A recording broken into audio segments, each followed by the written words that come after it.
श्री स्वामी समर्थ. जय गजानन माऊली. मित्रांनो, आजचा हा व्हिडिओ शेवटपर्यंत बघा. तुमच्या आयुष्यातील खूप महत्त्वाचा असा व्हिडिओ ठरणार आहे. त्यामुळे व्हिडिओला स्किप करायची चूक अजिबात करू नका. लोकांबरोबर किती छान वागा तरी ते आपला वापर त्याच्या गरजेनुसार आणि मूडनुसारच करतात. जीवनात छोट्या मोठ्या गोष्टींना महत्त्व द्या, कारण जिथे सुई काम असते तिथे तलवार चालत नाही. दिव्याची ज्योत बोलत नाही, तिचा प्रकाशच तिचा परिचय असतो. त्याचप्रमाणे आपण स्वतःविषयी काहीच बोलू नये. उत्तम कर्म करत राहा, तेच आपला परिचय देतील. मित्रांनो, हा व्हिडिओ शेवटपर्यंत बघा. तुम्हाला यातून खूप काही शिकायला मिळेल. एखाद्याला त्रास देऊन तुम्ही किती दिवस खुश राहणार? एक दिवस तोच त्रास तुम्हालाही होईल. जो त्रास तुम्ही त्याची चूक नसताना त्याला दिला असाल. शोधवया भाकरीला निघाली ती भूक आहे. जन्मताच गरिबी येते ती कुणाची चूक आहे? भूक लागली की खाणे हे प्रकृती आहे. घासातील घास दुसऱ्याला देणे हे सद्गुरूंची शिकवण आहे. दुःख भोगणारा पुढे जाऊन सुखी राहू शकतो, पण दुःख देणारा कधीच सुखी होत नाही. जी माणसं समजावून सुद्धा समजत नाही, अशांना समजावणं सांगायचा प्रयत्न करणे टाळा. समुद्र खारट होता, खारट आहे आणि खारटच राहणार. त्यात साखर मिसळून काहीही फरक पडत नाही. त्यामुळे तुम्ही लोकांना समजावण्याच्या भानगडीत पडू नका. ते जसे आहेत तसेच राहणार. त्यांना जर सुधारायचं असेल तर ते स्वतःहून सुधारतील, तुमच्या म्हणण्याने नाही. जगासमोर दाखवणं आणि मुळात चांगला असणं यात खूप मोठी तफावत आहे. देवापेक्षा कर्माची भीती बाळगावी. एक वेळ देव माफ करतो, पण कर्म कधीच चुकत नाही. आतापर्यंत देवाला सुद्धा कर्म चुकले नाही. आपण तर साधे मनुष्य आहोत. स्वामी सांगतात, हातातलं गेलं तरी नशिबाचं कोणीच घेऊ शकत नाही. कारण फुकटचं पुरत नाही आणि कष्टाचं संपत नाही. श्री स्वामी समर्थ. लक्षात ठेवा, आयुष्य हे दुसऱ्याच्या धाकात नाही तर स्वतःच्या थाटात जगायचं असतं.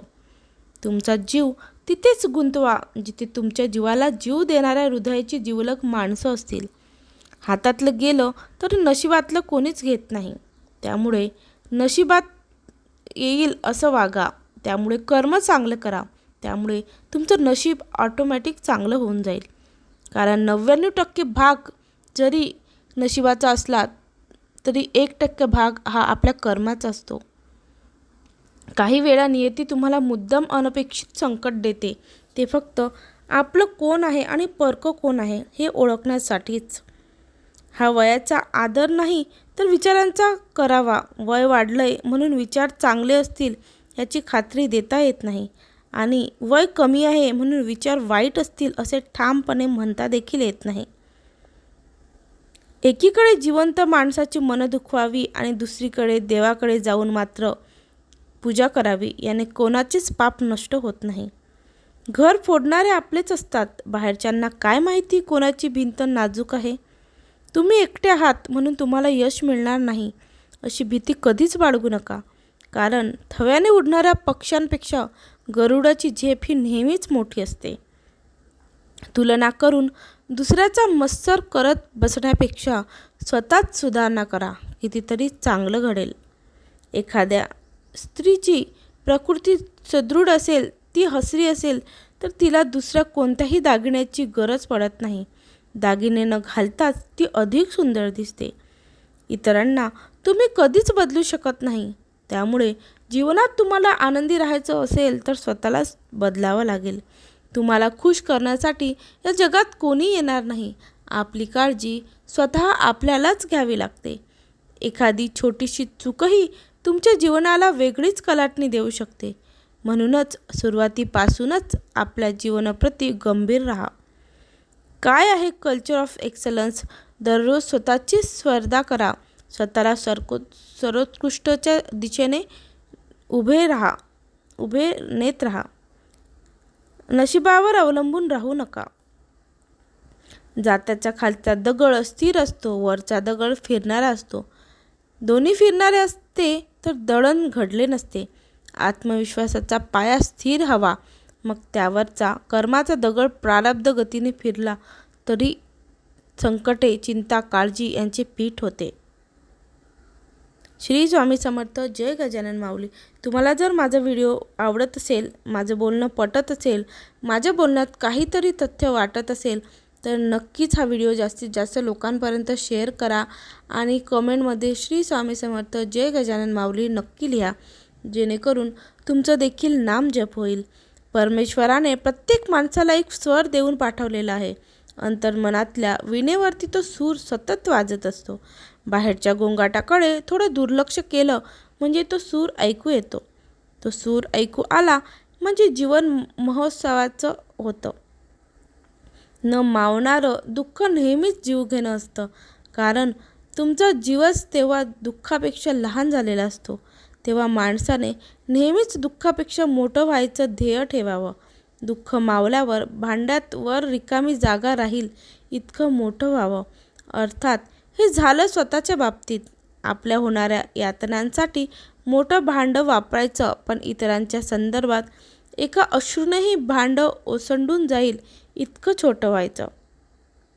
माणसांनी आपलं आयुष्य इतकं धावपळीचं, दगदगीचं आणि अत्यंत वरवरचं करून घेतलं आहे.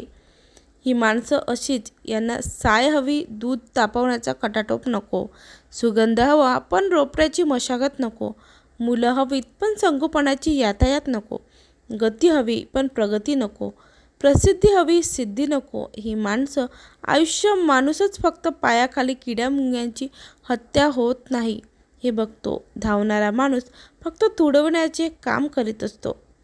झाडाला लागलेला एखादा बहर जसा दरवर्षी येतो तसंच काही असावं माणसाचा वाढदिवसाचं सुद्धा. त्याचप्रमाणे माणसाचा वाढदिवससुद्धा दरवर्षी येतो.